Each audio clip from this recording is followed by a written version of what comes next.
प्रणाम गुरुजी। आयुष्मान भव। गुरुजी, हमारे दर्शकों की तरफ से कुछ प्रश्न आया हुआ है। एक दर्शक जानना चाहते हैं आत्मा क्या है और इसका वास्तविक स्वरूप क्या है। क्या आत्मा अपरिमित है? और एक क्वेश्चन साथ ही उनका और है कि अगर आत्मा का जन्म कर्मों के आधार पर होता है तो पहले जन्म का कारण किस तरह रहा होगा, या कर्म का निर्धारण पहले जन्म में किस तरह रहा होगा?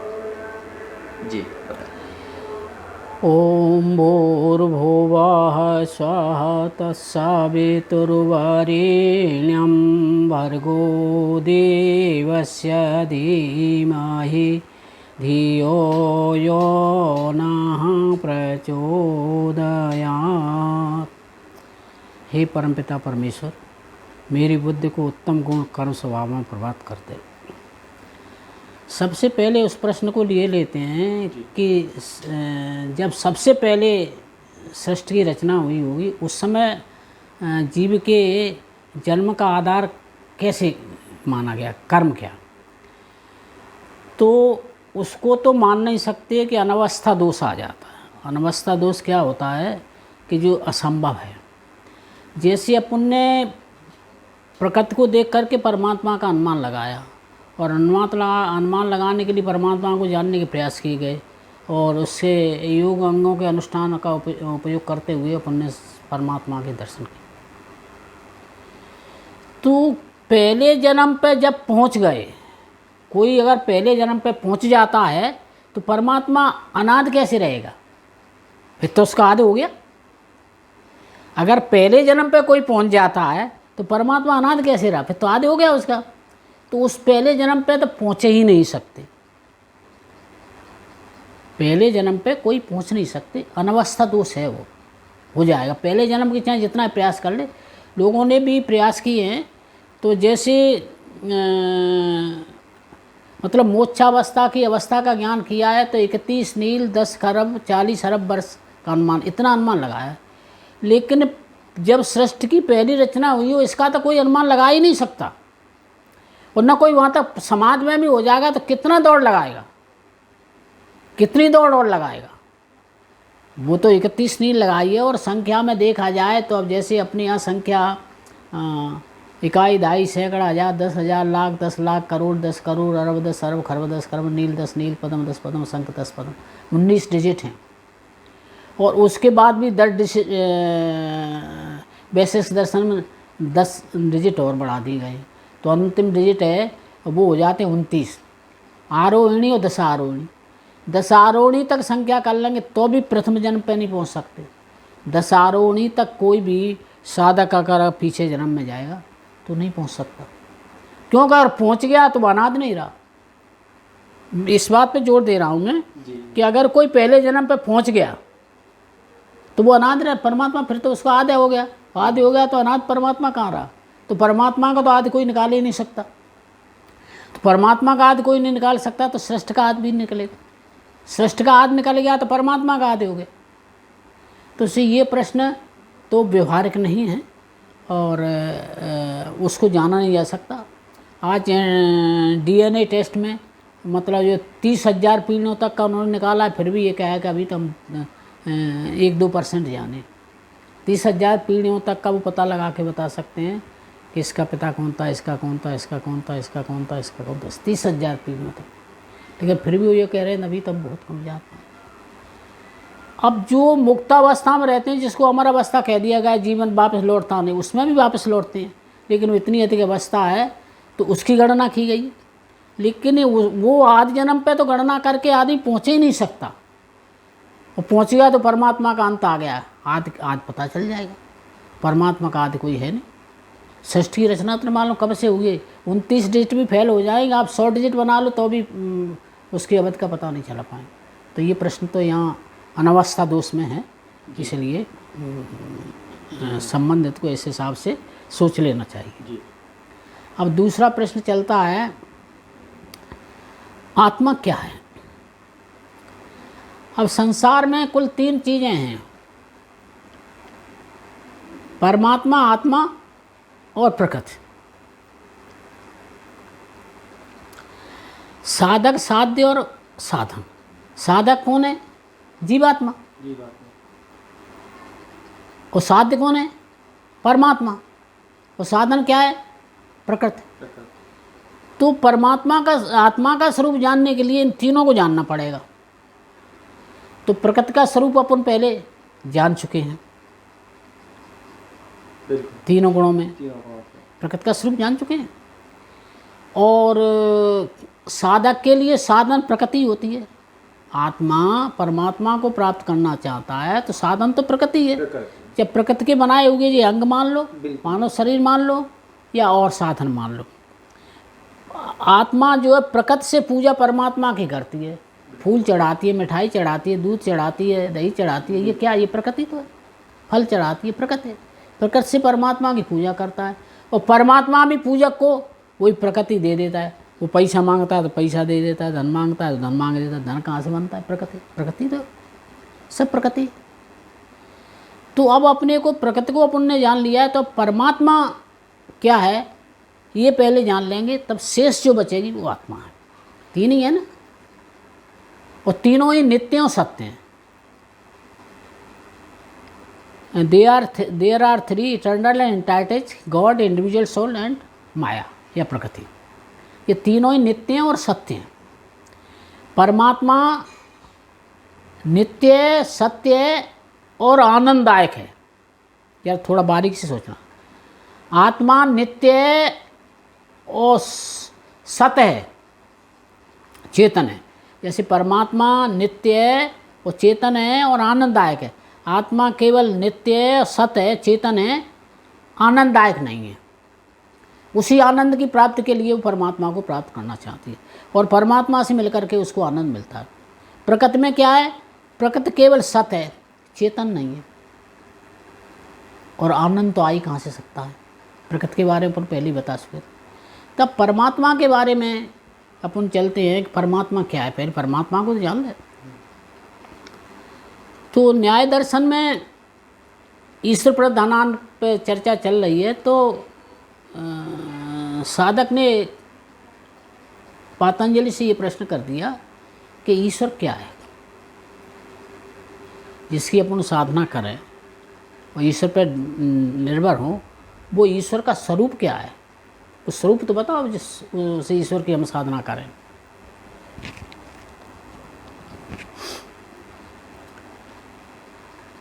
तो पतंजल कहते हैं, पहले ही है, समाजपाद में ही है,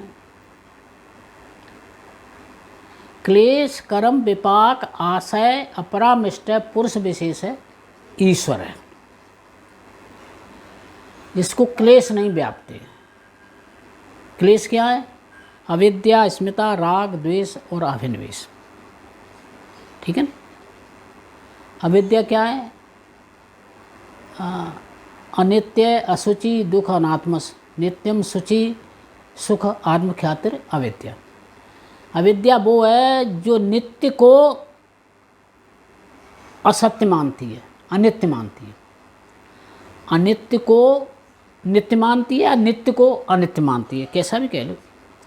सुख को दुख मानती है, दुख को सुख मानती है। पवित्र को अपवित्र मानती है, अपवित्र को पवित्र मानती है।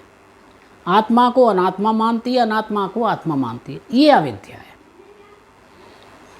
तो ये अविद्या दोष परमात्मा को नहीं व्यापते, लेकिन आत्मा को व्यापते हैं। अंतर सुनते जहाँ आत्मा का पूछ रहे हैं ना, आत्मा क्या है? तो ये आत्मा है जिसको दुख व्यापते हैं। मतलब उस स्थिति में जब प्रकृति के साथ मेल खा जाती है तो उसको दुख व्यापते हैं, वो ही भोग भी करती है। अब तीसरे आते हैं क्लेश कर्म।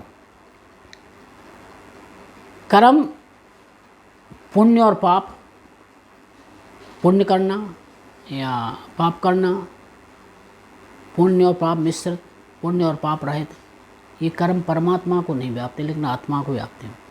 भले ही आत्मा उनसे ग्रहित नहीं होती, आत्मा उसमें लिप्त नहीं होती, भले ही वो प्रतिबिंब रूप में हों, लेकिन कर्म आत्मा को व्यापते हैं। क्योंकि आत्मा कर्ता भी है और भोक्ता भी है।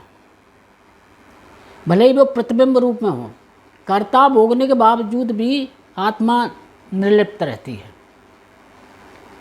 वो बुद्ध के साथ उसका संयोग होता है तो प्रकृति से मिल जाती है, तो कर्ता और भोक्ता आत्मा ही है। और आत्मा कर्ता भोक्ता नहीं होती तो फिर ये जन्मों के आधार काय पे चलते, कर्म के आधार पर तो चलते हैं, कर्ता भोक्ता। क्लेश कर्म विपाक आशय अपरामिष्ट पुरुष संस्कार, परमात्मा के में कोई संस्कार नहीं होता, कोई उसकी वृत्ति नहीं बनती, लेकिन आत्मा की रहती है। आत्मा में तो संस्कार पड़ते हैं, आत्मा में संस्कारों के आधार पर ही उसकी वृत्ति बनती है। और वृत्ति के आधार पर ही कर्म होते हैं, कर्म के आधार पर ही फल निश्चित होते हैं। तो आत्मा में संस्कार है, परमात्मा में संस्कार नहीं। अपरामिष्ट है, इनसे अछूता है परमात्मा, लेकिन आत्मा अछूती नहीं है, आत्मा इनसे सहित है। क्लेश कर्म विपाक आशय अपरामिष्ट पुरुष विशेष है, ऐसा पुरुष है विशेष है, वो है परमात्मा। तत्र निरतिशयम सर्वज्ञ बीजम, पूरा ज्ञान परमात्मा में ही है, लेकिन पूरा ज्ञान आत्मा में नहीं। तत्र निरतिशयम सर्वज्ञ बीजम पूर्वे सामप गुरु कालेन अनवच्छेदात्, परमात्मा जो गुरुओं का भी गुरु है, सृष्टि की रचना ब्रह्मा ने की है तो ब्रह्मा का भी गुरु है, विष्णु का भी गुरु है, भगवान राम का भी गुरु है, कृष्ण का भी गुरु। पूर्वे सामप गुरु काले न अनवच्छेदात्, जितने ये ब्रह्म जिनके अवतार बताए गए वो सब काल से बंधे हुए हैं, भले ही काल उनका ज़्यादा हो, शंकर जी का काल ज़्यादा है, ब्रह्मा जी का काल कम है, तो काल भले ही उनका ज़्यादा हो लेकिन काल है, समय, काल माने समय है उनका। लेकिन परमात्मा का कोई समय काले न, काल से नहीं बना है वो, लेकिन आत्मा काल से बंधी है। कर्मों के अनुसार उसके काल के बंधने से आयु जात भोग, जात आयु भोग कर्म के अनुसार ही तो निश्चित होते हैं। किस जात में जाएगा, उम्र कितनी होगी, इसको भोग क्या मिलेगा, कर्मों के अनुसार ही। तो परमात्मा इनसे अछूता है आयु जात भोग से, लेकिन आत्मा अछूती नहीं। तत्व निरस्य सर्वज्ञ बीजभूत, सब पूरे संसार का बीज है, ज्ञान है, लेकिन आत्मा पूरे संसार का ज्ञान थोड़ी। आत्मा प्रकृति को थोड़ी बनाती, आत्मा प्रकृति को थोड़ी बनाती, प्रकृति को तो परमात्मा ही बनाता है। भले ही साधन प्रकृति है लेकिन निमित्त कारण परमात्मा है। अब परमात्मा तत्व निरस्य सर्वज्ञ बीजम पूर्वेशाम गुरु कालेन अनवच्छेदात्, तस्य वाचक प्रणवः, उसका वाचक प्रणव है ओम। अब ओम तो आत्मा जपेगी, ओम जो उसका वाचक है, उस वाचक उसको उसका तो परमात्मा तो आत्मा का साध्य है, साधन प्रकृति है। पूजक कौन है, आत्मा, आत्मा साधक है, तो अपरिमित कैसे हो सकती। जो साधक है अपरिमित में परमात्मा है, परमात्मा अणो अणियान मैं तो मैयान, परमात्मा तो सबसे सूक्ष्म है और सबसे महान है। लेकिन आत्मा क्या है, अणु तो है, लेकिन अणु भी वो परमात्मा से अणु नहीं है। परमात्मा तो आत्मा के अंदर भी रहता है। आत्मा इतनी सूक्ष्म है कि परमाणु से भी अति सूक्ष्म है, और उससे भी अति सूक्ष्म परमात्मा है, तभी तो आत्मा के भीतर रहता है। परमात्मा तो आत्मा के भीतर भी रहता है और आत्मा के बाहर भी रहता है, लेकिन आत्मा परमात्मा को बंधित नहीं कर सकती, परमात्मा तो आत्मा को बंधित कर रहा है। तीनों की वो कौन है, there are three eternal entities, God, universe and maya, but God is the governor of both. दोनों को गवर्न कौन करता है, परमात्मा। प्रकृति तो जड़ है, तो वो तो स्वतंत्र है ही नहीं। यद्यपि प्रकृति है, सत्य है, नित्य है, लेकिन स्वतंत्र नहीं है। वो किसके अधीन है, परमात्मा के अधीन है। आत्मा भी आंशिक रूप से स्वतंत्र है, लेकिन वो भी परमात्मा के अधीन है। आत्मा, परमात्मा केवल एक है, वो आत्मा कितनी है, जिनकी कोई गणना ही नहीं। जो सब के रहे ज्ञान एक रस, ईश्वर जीव भेद कहो कस, माया बस जीव मानी, ईश बस माया गुण खानी। परवश जीव सुबस भगवंता। जीव परवश है, किसकी परवश है? कर्मों के। परवश जीव सुबस भगवंता, भगवान अपने बस में। और जिनके बस में जीव है वो परमात्मा के बस में है। कर्म प्रकृति से होते हैं, प्रकृति में होते हैं, तो वो प्रकृति परमात्मा के अधीन है। तो आत्मा अपरिमित तो हो ही नहीं सकती, जो अपरिमित वाला प्रश्न है ना जी। इसमें आत्मा का स्वरूप भी बताते जा रहे हैं और अपरिमित का भी भेद बताते जा रहे हैं। अब तस्वाचक प्रणव तज्जप तदत भावम तत्प्रत्यक चेतना अधिगम अप्यंतराय अभावाश्च। अब उस ओम तो ओम है तो ओम का करें कहाँ? तज्जप तदर्थ भावनम, उसका जप करो। तो जप को करेगो? आत्मा करेगी नहीं, तो वो परमात्मा के बराबर कैसे हो सकती? सही बात। साधक साध्य के बराबर कैसे हो सकता है? परमात्मा तो एक देशी है, परमात्मा सर्वदेशी है। तो तस्वाचक तज्जप तदर्थ भावनम, आत्मा तो जाप ही करेगी उसका, तब उसको आनंद को पा पाएगी, उसका जाप करेगी। तत्प्रत्येक चेतना अधिगम अपने अंतराय अभावाश्च। अब अंतराय क्या है? अंतराय माने समस्याएं, एक तरह से व्याधि है, स्थान है, संशय है, प्रमाद है, आलस्य है, अवरत है, भ्रांत दर्शन है, अलब्ध भूमकृत, अनमस्त्व, चित्त विक्षेपास्ते अंतराय।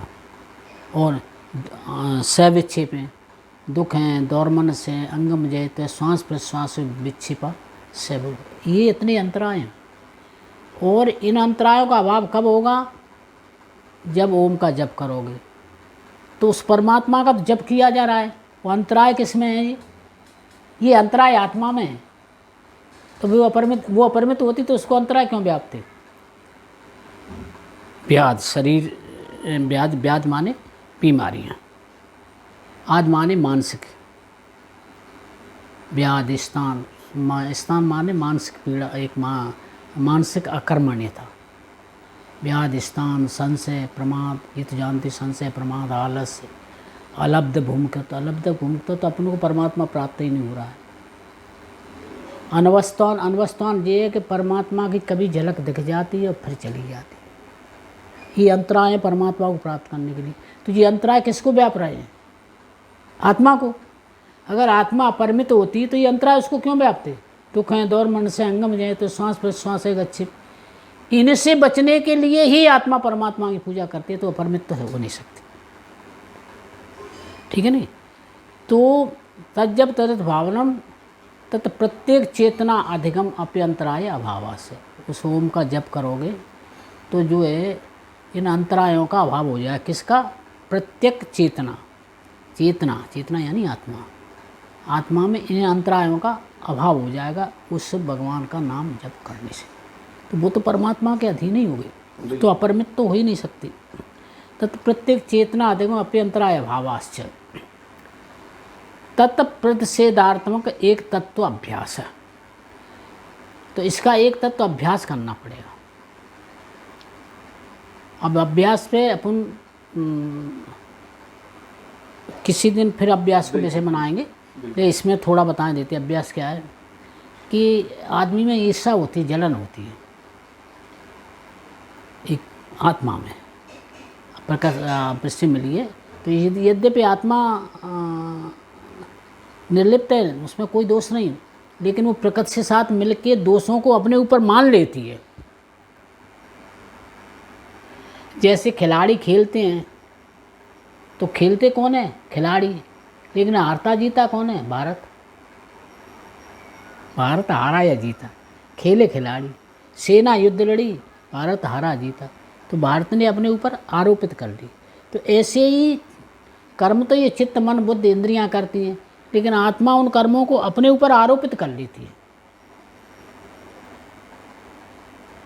तो अपन मतलब तत् प्रत्येक चेतना अधिगम अंतराय तत्प्रतिषेधात्मक एक अभ्यास करना।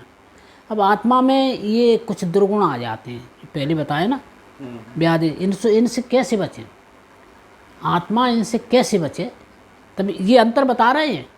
मतलब इसका अभिव्यक्त करने का उद्देश्य केवल आत्मा और परमात्मा कि उसमें अंतर है। आत्मा, उनका प्रश्न क्या है, अपरिमित है, आत्मा अपरिमित नहीं है, इसलिए अपने ये बता रहे हैं कि आत्मा में ये कमी है, ये इसलिए ये बता रहे हैं।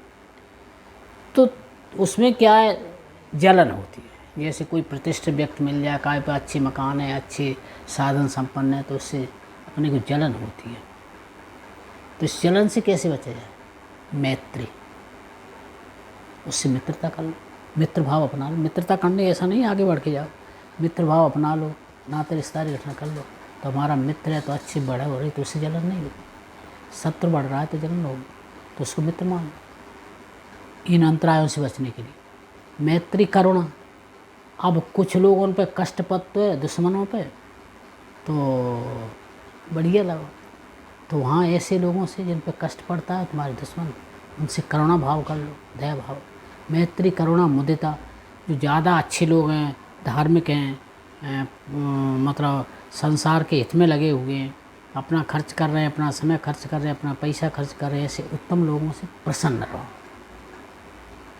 ये उनसे बचने के, और जो इनसे बचे पहले से उनके लिए नहीं है, जिनमें ये दुर्गुण है ही नहीं, तो उनके लिए ये अभ्यास नहीं। अभ्यास कौन के लिए, जिनमें इस तरह के व्याध है, स्थान है, संशय, प्रमाद है, आलस्य, अवृत है, भ्रांत दर्शन है, रब्ध भूत अनुसय है, दुख दौर मन संगम, जो हैं उनके लिए ये नियम बताए जा रहे हैं। जिनमें ये नहीं है तो उनके लिए नियम नहीं है। तो अब अंतिम बचा जो अपना अहित करता है, मैत्री करुणा मुदिता उपेक्षा नाम। जो अपना अहित करता है, हर समय अहित करता रहा है, तो उसको उपेक्षित कर दो, मुझसे उसको ज़्यादा महत्व मत। अब मैं उपेक्षित का मतलब ये नहीं कि उससे घृणा करने लगो, घृणा नहीं, उपेक्षित का मतलब उसको ज़्यादा इम्पोर्टेंस मत दो। तो ये उसके अभ्यास के साधन बताए। और ये अभ्यास कौन करेगा, आत्मा। किसका अभ्यास करे, उस परमात्मा। तो परमात्मा अपरिमित है, आत्मा अपरिमित नहीं है।